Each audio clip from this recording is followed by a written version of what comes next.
Let's talk to Judy in Indiana. Sounds good. Judy. Hi. Hi. Hi. Welcome to the show. Yeah. What would you like to talk about? Thank you very much. Well, I promise I'll try not to take too much time, but I am a talker. And one of the things, I think the thing that's really, burning my chaff lately with, this whole abortion thing, throughout the entire country. And I'm in Indiana, so, it's raging here too, but not as much as in Texas. Is, with the laws enacted with abortion and whatnot, I don't hear very many people talking about what's happening with Planned Parenthood throughout all of this. I'm 61. My daughter's 34. I'm bipolar. It's kind of important to note that. I also was back in the day a JW. My daughter was not. When she graduated high school, she came home. She said, "Mom, so and so is pregnant." Her friend so and so was also bipolar. This is why she came to me, because she knew what kind of heavy medication her friend was on, because she knew what kind of heavy medication I was on, being bipolar. Now, I'm trying to phrase this so I don't give away anybody's privacy, okay? And so I immediately, my first thought was Planned Parenthood. I don't care, JW, from here to the moon, Yeah, Just take care of the kid.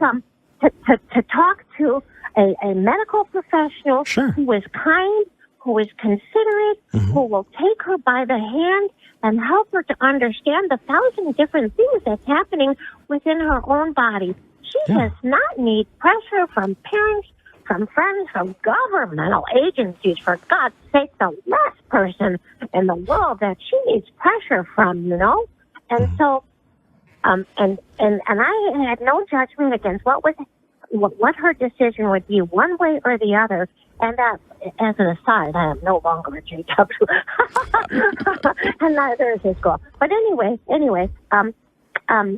So I told my daughter, I said, and they did not want me to go with, because I was a mom, And I told my daughter, I said, look, it's going to be a heavy thing. There's picket lines all over the place to get to Planned Parenthood, And I remembered from when I was in high school, I said, but you need to go. She needs to go, and that's the place to go. And so you guys go, you hold hands, and you go arm in arm and go in there and be there for each other. And they did, and I was so proud of them. But with all this crap going on in the country, these things are being stripped away.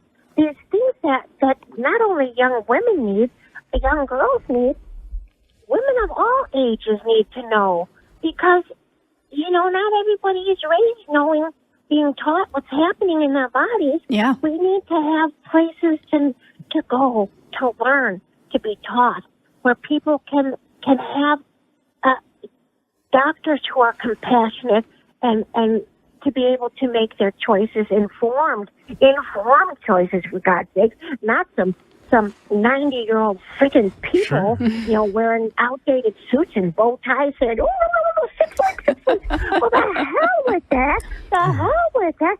Give me Planned Parenthood, Give me places where people can go arm in arm and with help and get help to make informed choices, Yeah. And maybe that's the end of my little spiel. I don't know. You tell me, because I can keep talking for your whole. No worries. I do need to rein you in a bit, because we need to have a back and forth. Sure. So let me ask you a couple things. First off, rock on being a supportive mother. Absolutely. That's wonderful. I wish we had more people like you in the world. And thank you. We obviously absolutely agree with you. And anything we can do to help support that, including sharing that story. But I had a question for you. This girl, she was a Jehovah's Witness? Yeah, she was raised as a Jehovah's Witness. She was born in, Was there fallout from having an abortion? She did not tell her mother. I did not tell her mother. Good. I did not tell her family. That was not my decision to make, to tell her family. Absolutely. If she wanted to let her mother know, she could. She obviously did not want her parents to know. Sure. Otherwise, she would have gone to her parents. Okay. You know, that again, like I said, that was not my call. I totally understood. Totally understood. I just didn't know if it was a part of her story, and so that's a probing question to ask. She has since left. Okay. Yeah, she has since left the JWs. Well, good for her. I just want to say something. One last thing. One of my main reasons for calling in and to let this whole spiel out is because I know there's people who have not thought of this. I know there's people out there who have not thought about, Planned Parenthood. There's a place that we have to protect these rights.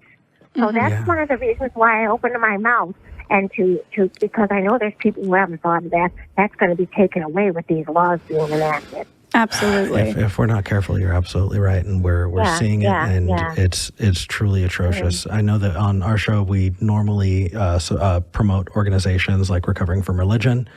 We tell people, to get in touch with them if they want to help and field calls, but also if you are able to volunteer at a local Planned Parenthood, you guys.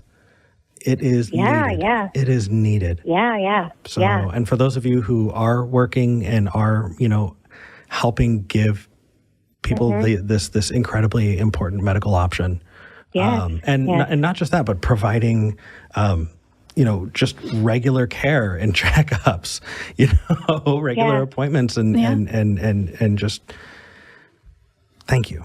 Yeah, thank you for calling in, Judy. Thank you, Judy. Oh, thank you. Thank you for letting me. Absolutely. Have a good day. Bye. Bye. So I did want to kind of build off of that for a second. And while I do this, other people should call into the show.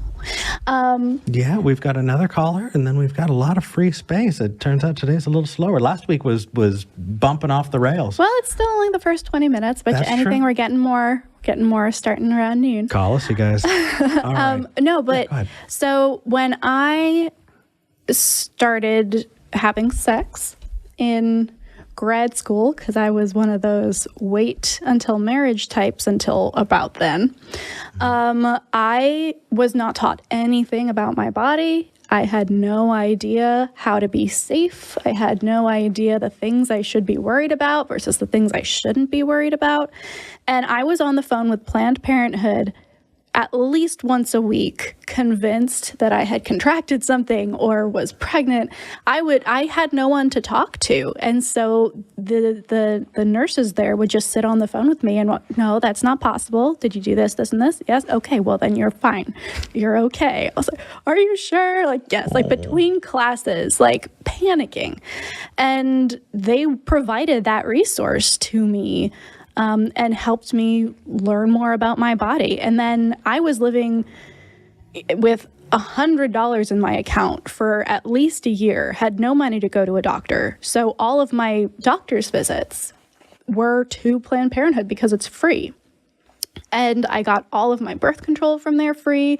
I got all of my other medical needs in terms of like basic health care from them. When my little sister started having sex before she got married, she's married. It's okay, Mom. It's okay. She was also like, I was like, what, how are you using protection? Are you on birth control? She's like, no. And I was like, you should go to Planned Parenthood. She's like, oh, the place that does the abortions? Why? I was like, no, they do this, and this all for free without any kind of judgment. She was like, wait, really?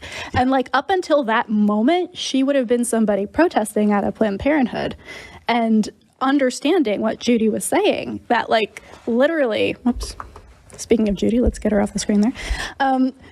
Literally what Judy was saying, people don't understand that organization does so much more in addition to that. So yeah, absolutely 100% agree with Judy there. Wow. I'm so glad you made it to where you are. Me too. And hopefully, if there's anything we can do to help people make it to the other side as well, I think that's it. Is it the other side though? I feel like I'm still pretty deep in everything. Yeah, fair enough. There is no other side. That's the whole point of the show.